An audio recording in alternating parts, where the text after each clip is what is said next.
Good afternoon. Welcome to the Wellness Collective. Today we are excited to have Dr. Holly B. Rogers as our guest. Dr. Rogers is one of the developers of the Koru Mindfulness program and co-founder of the Center for Koru Mindfulness.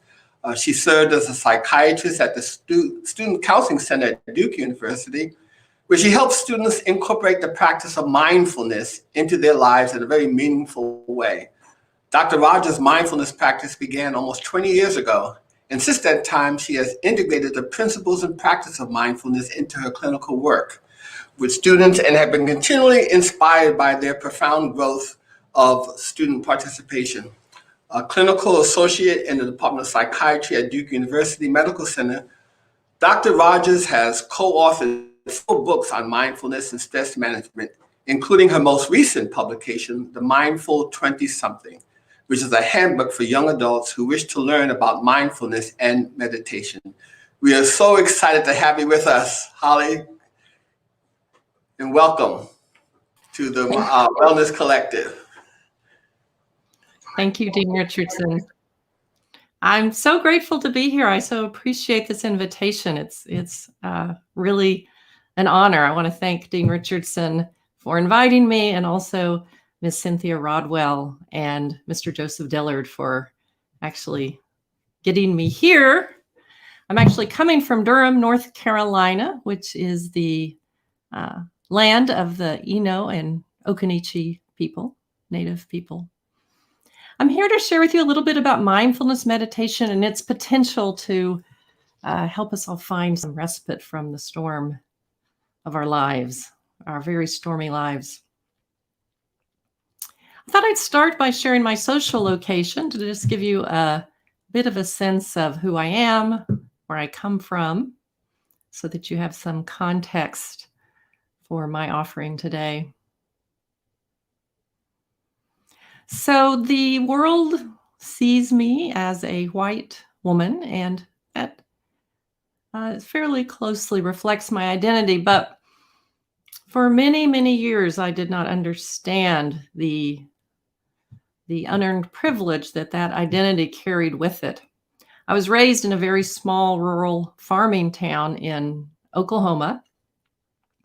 The town was entirely white and Protestant Christian. It was a very small town. There was only a school, the farm store with a gas station, but we had 6 Protestant churches. Status was assigned based on economic class and which of those 6 churches your family attended. Folks saw you different if you went to the Methodist Church or the Baptist Church or the Church of Christ. My parents were both doctors in the big city that wasn't so far away. So our family had some prestige in the town, but the old farming families who had been there for generations were the town leaders. When I was 11, my parents divorced and my father left. My mom was just so grief-stricken by this and also really kind of humiliated by this breach of protocol in this small town that she also left, leaving me to be raised by my grandparents who lived next door. My grandmother is the person who has been my guiding light and biggest influence. I named my daughter after her. So I left the small town to go to the University of Oklahoma, which was a very big place for me. But sadly, my grandmother died the first week that I was in college, which really changed my course quite a bit. After college, I went to medical school in Texas, and then I came to North Carolina to do my residency in psychiatry at Duke University, and I am still here in Durham, North Carolina. And it was while living and working in North Carolina that I finally began the long process of starting to understand that the white bubble that I really had been raised in, and began becoming educated about my privilege and the oppression and violence that formed the flip side of that coin. I am married to a white man. I have 2 grown biracial stepsons and a daughter who is a first-year student at Davidson College in North Carolina this year. So surviving pandemic first year of college.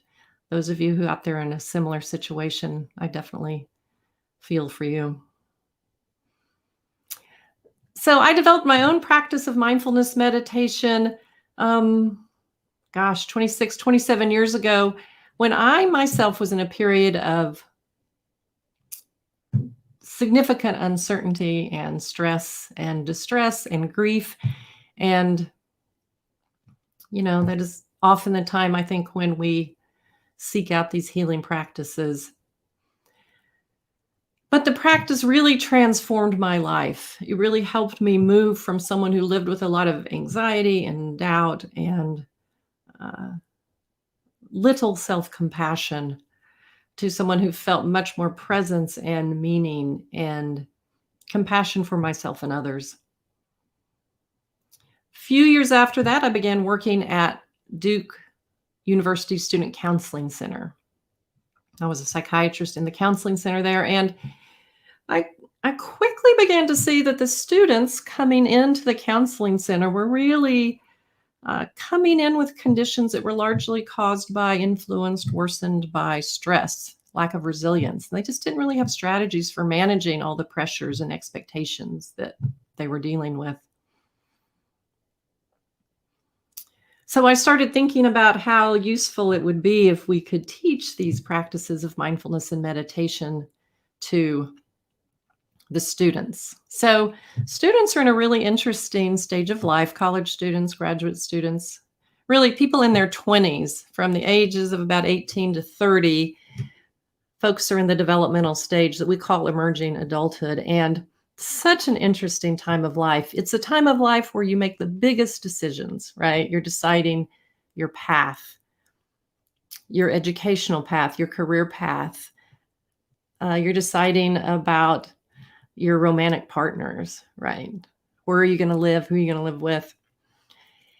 At the same time, there is more change and transition at that time of life than any other time of life. People move more often. They have more jobs. They have more romantic partners during their 20s.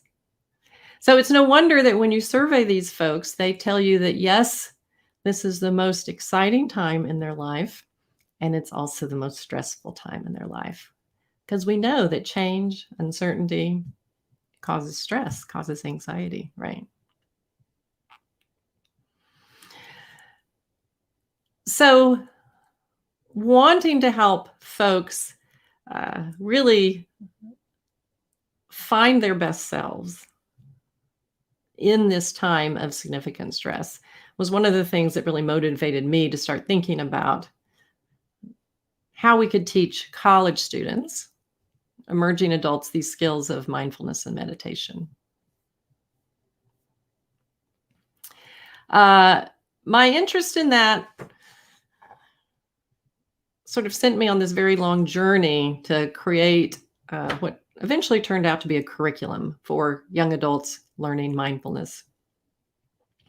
We ended up creating a program that is now known as Koru. And recently, in the past year, Dean Richardson has become a Koru teacher and inspired a number of his Howard counterparts to also be Koru teachers. So there is now lots of Koru being taught to the Howard community. Let me tell you a little bit about what I'm talking about when I am talking about mindfulness. I'm sure some of you have heard of it, but perhaps some of you have not. So mindfulness is, it's pretty simply this strategy or capacity to hold your awareness in the present moment, in the moment at hand, but with this quality of curiosity and kindness. So without judgment, without criticism, just holding yourself fully engaged in the moment at hand. And what that means is you're letting go of worries, fears about what might come next. So anxiety is all about your mind moving forward to being afraid of what might come next. It's also your to-do list, right? All the things you got to do. You're also willing to let go of stuff that's already past. Those regrets from the past, rehashing conversations you already had, hard feelings about something that's already gone before. And instead, really gathering your awareness, cultivating this quality of compassionate curiosity as you really settle into what's true in this moment. There's a lot of research showing that the more folks can do this, the healthier they are in all sorts of ways: physical health, psychological health. They're more creative, they're less stressed. There's even some interesting research showing that you can almost shrink the toxic effects of stereotype threat to almost nothing for people who have some mindfulness training. They kind of really have a profound effect on people. One of the really important lessons we learn as we practice mindfulness is this truth that we are all the same. You really get this deep felt sense of your connection to others and our planet, and how this web of connection is crucial to our survival, our thriving. I was listening to a talk by a meditation teacher whose name is Sebene Selassie, and she was talking about the pandemic, and she used a metaphor that really spoke to this sense of connection that I really liked. She said that this pandemic has revealed our shared ocean of connection. Everyone on the planet is feeling the ripples of the oceans being stirred by this pandemic. Even though the swells might be different in different places, all of us in our shared ocean of interconnection are feeling it. And at the same time, we don't all have the same boats, right? Some folks are riding out the storm in luxury yachts, quite safe, while others are just barely hanging on to life rafts, tossed about. So this metaphor of the oceans, our shared ocean of interconnection, and how the pandemic is affecting that, it really resonated with me, in part because there's another metaphor that we commonly use when we teach mindfulness meditation, and it's this metaphor of being in the eye of the storm. So when you're in the present moment, you get a break from the worry, the strife, the stress that is often swirling around us all. When you settle into the peace of the present moment, there's a different quality. And if you can even enter into the eye of the storm for moments during your day, it has the potential to be healing for you. And also, in the eye of the storm, where the water is smooth and more clear, there's the opportunity for insight and wisdom to emerge. There's an opportunity for us to understand what is the truth of this moment so that I can, with wisdom, move forward. So when you think about being in the eye of the storm during the pandemic or other times, if you happen to have a yacht, sure, it's better to be in the eye of the storm, right? Smoother sailing. But if you're on a raft, it may be life-saving to make it to the eye of the storm. So finding our way into this peaceful presence, it's possible for anybody. It's a little bit tricky though, and it takes some practice, but I thought we'd play with it today for a little bit. I'm going to take us through a practice that I actually learned experience fairly recently from T. Mays. He's a very gifted teacher with IB.me, an organization that teaches mindfulness to teens and young adults. So if you're willing, let's practice it together for a few minutes. So I invite you to find your way into a comfortable position, a position that allows you some measure of alertness and also a sense of ease and relaxation. We find that, if we're not in a position where we're a little bit upright and alert, it's hard to stay focused.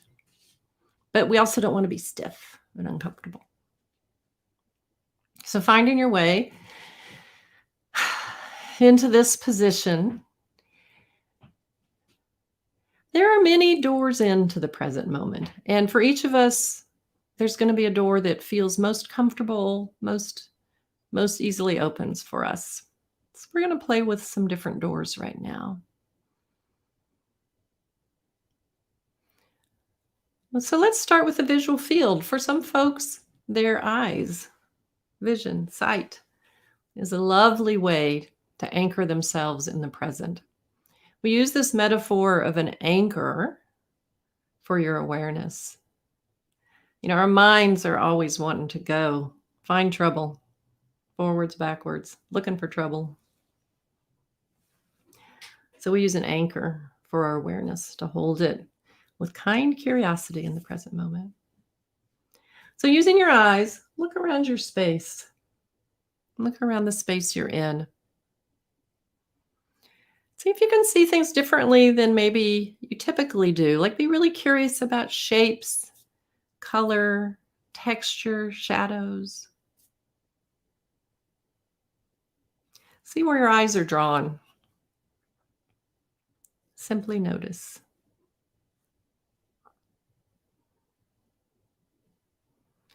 And if thoughts are coming in, if your mind is churning along, it's no worries, it's no problem. That's just what our minds do. So I invite you to notice that with great kindness. And then with curiosity, bring your awareness back to the shapes and textures and colors that surround you right now.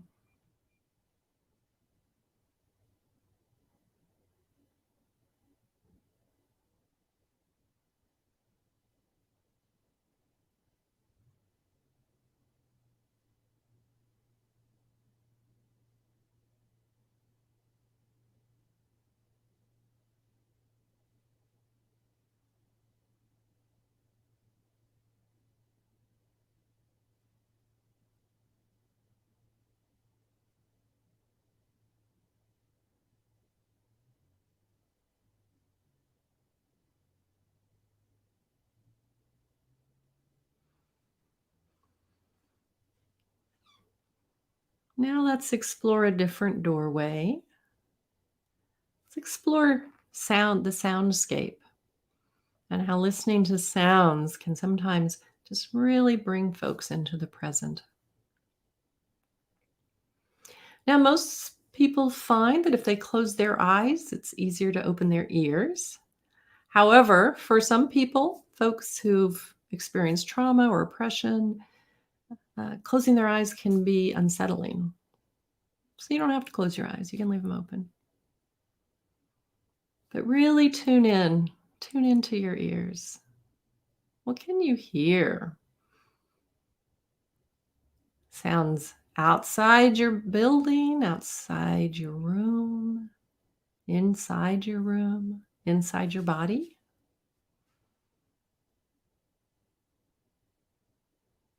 Letting go of thoughts, worries, plans, just listening. Opening your ears as wide as you can.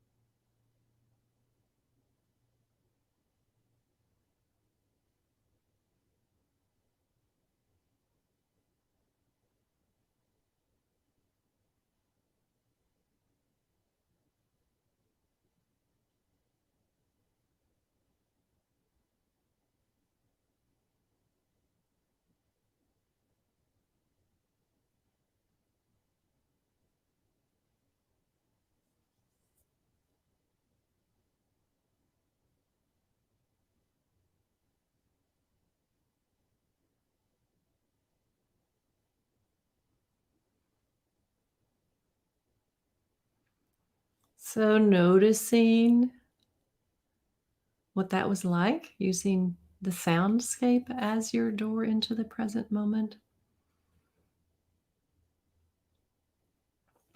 Let's try a different door. Peek behind another door. Let's bring our awareness to physical sensations. Physical body sensations are a great doorway in. Lama Rod Owens, who is a meditation teacher I really respect, he says that he really likes using the body sensation as an anchor, because no matter where your mind is, your body's in the present. So dropping into the sensations of your body, eyes closed, eyes open, either way. It can be kind of fun to start by rubbing the palms of your hands together. Our hands are filled with sensory motor neurons. You can really feel those sensations.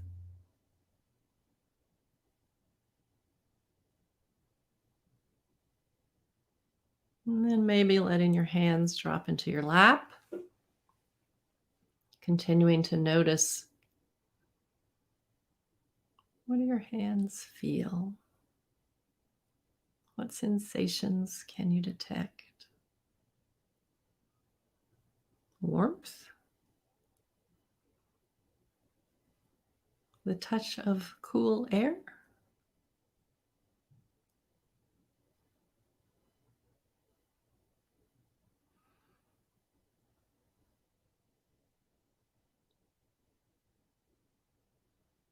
other body sensations. Maybe you feel your feet resting on the floor, or you feel the touch of your clothes against your skin.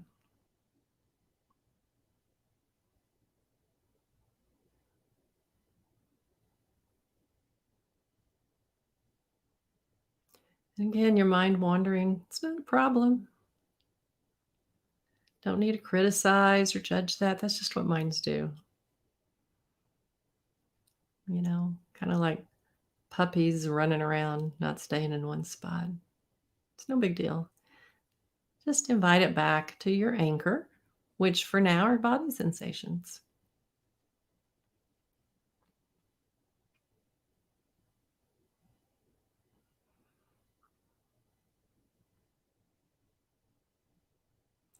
Now let's investigate a particular body sensation, which is the flow of our breath.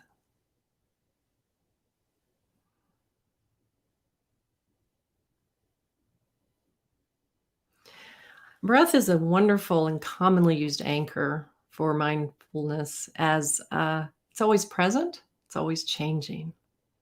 So you can always investigate your breathing. So dropping your awareness into your body, finding the place where you can most clearly perceive the flow of your breath. It could be your belly, it could be your chest, might be the tip of your nose.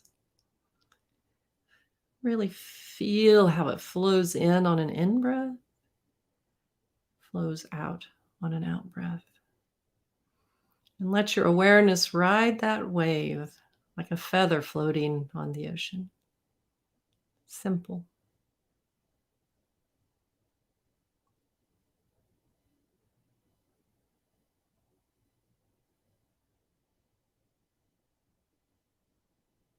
Let it be easy.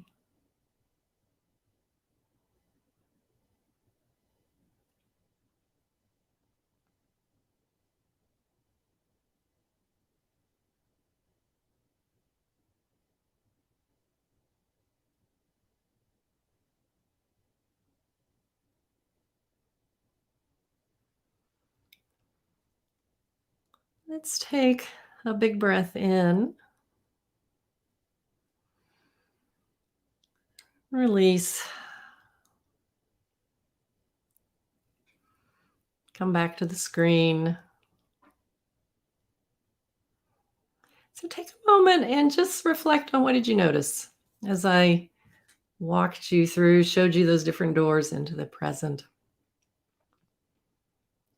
Having done this a lot, I know that some of you probably got really sleepy, maybe fell asleep, which is awesome. Your body is telling you you are tired.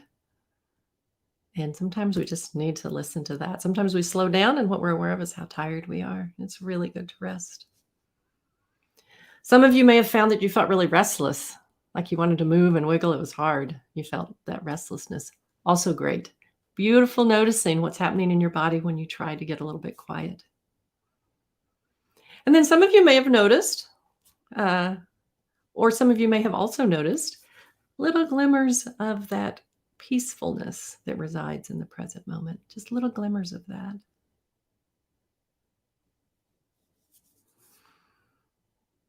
And that might be something that you would be curious about building on. And if you're in the Howard community, go to the chapel office. Find out when their next Koru class is. I think Dean Richardson told me there was one starting tomorrow. So I'm going to leave you with a quote. I hope this has been something that has maybe piqued your curiosity a little bit, or you found a little moment of stillness and peace today. But this is an anonymous greeting card quote that I really like. Peace. It does not mean to be in a place where there is no noise, trouble, or hard work. It means to be in the midst of those things and still be calm in your heart. Which is what I'm wishing for all of you. And may our shared practice today be for the benefit of all. Thank you so much for having me today. It's been a real pleasure. Thank you, Holly. Oh, what a wonderful experience. And we're looking forward to your next visit to Howard University. And I want to just thank you for the trailblazing work that you're doing throughout the country and educating our college students about mindfulness and its effectiveness. Thank you so much. Thank you. It's been a real pleasure. Take care.